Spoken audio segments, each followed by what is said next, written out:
Hello and welcome to session 6 of our basic group accounting course. In this session we're going to look at simple consideration, that is the amount that the parent company pays for the subsidiary. In the next session we'll look at some more complicated areas here, but let's keep it really simple at this point.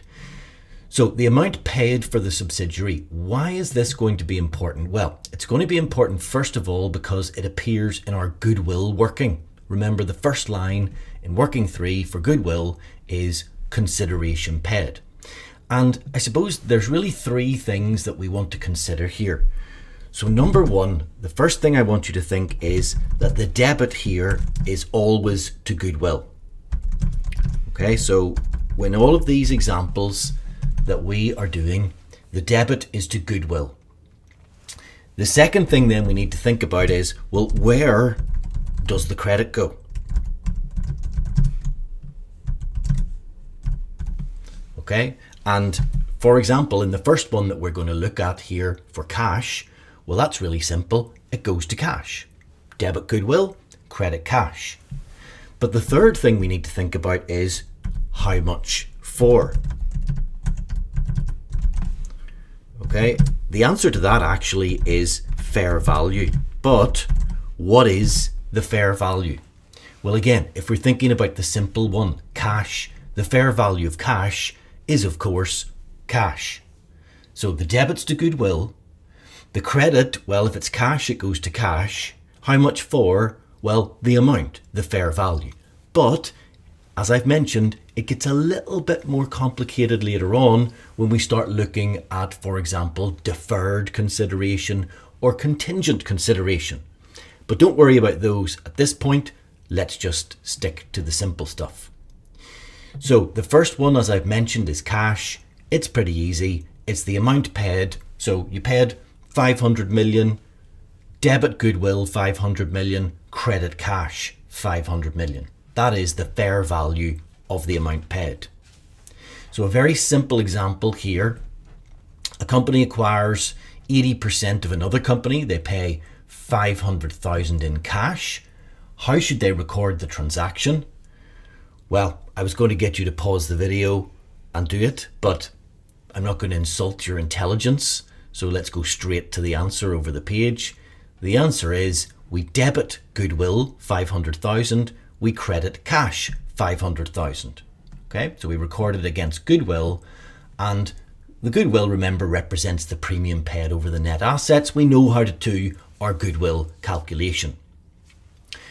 Okay, so the next most simple method of acquiring a subsidiary is paying in shares.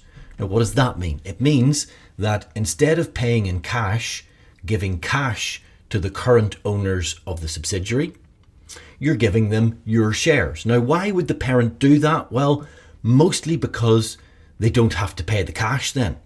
So what you do is you issue your own shares, and instead of giving cash, you give those shares in lieu of cash. Now, of course, the shares are worth a certain amount. How much are they worth? Well, they're worth the share price. Be careful. It is the parent's share price. The question might give you both the subsidiary and the parent's share price in order to see if you picked the right one.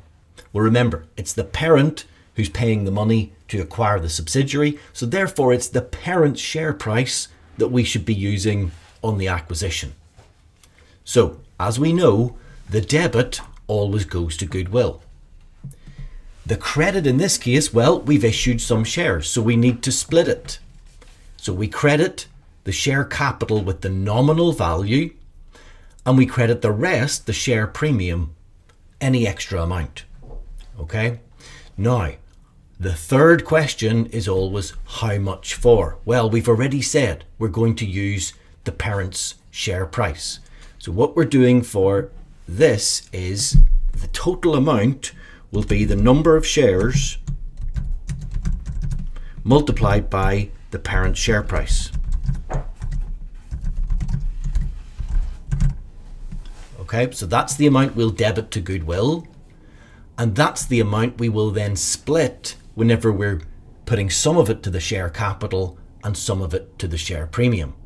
Okay, so total amount, number of shares times the share price, that debits to goodwill, and the credit is split. So the nominal amount of the share capital goes to share capital, and the extra bit goes to share premium. Now, that can be a little bit tricky, so let's just make sure we can do it. So this is a simple example. Company X acquired 70% of Company Y. They've issued 100,000 of its own shares, and they're valued at $5. So that's going to be the debit to goodwill. You can work out how much the total is. Now, the shares have a nominal value of $1 each, so that will need to go to share capital, and the rest will need to go to share premium. So how should the group record this consideration?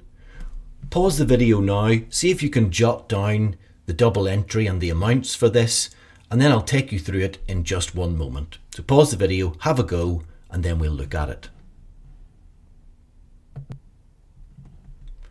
Okay, so hopefully you've had a go at this. Again, not too tricky. Things to remember: the debit always goes to goodwill. The amount here was 100,000 shares at $5 per share, so that's 500,000. The nominal value, well, 100,000 shares at a nominal value of $1 each goes to share capital, and that's 100,000. And the rest of it goes to share premium. Okay, that's going to be 400,000, either balancing figure, or you can work it out as 100,000 times the excess over the nominal value. But the balancing figure is probably easier. Okay, so what we've done here is we valued those shares at their current market value, because the parent is essentially paying for the subsidiary in the form of shares instead of cash. Okay, so that's the treatment for an issue of shares instead of cash. That is the fair value. Remember, each of these considerations will be done at fair value. And we've now looked at the easiest two, cash and shares. In the next session, we're going to go on to look at some of the more complicated methods of consideration for a subsidiary.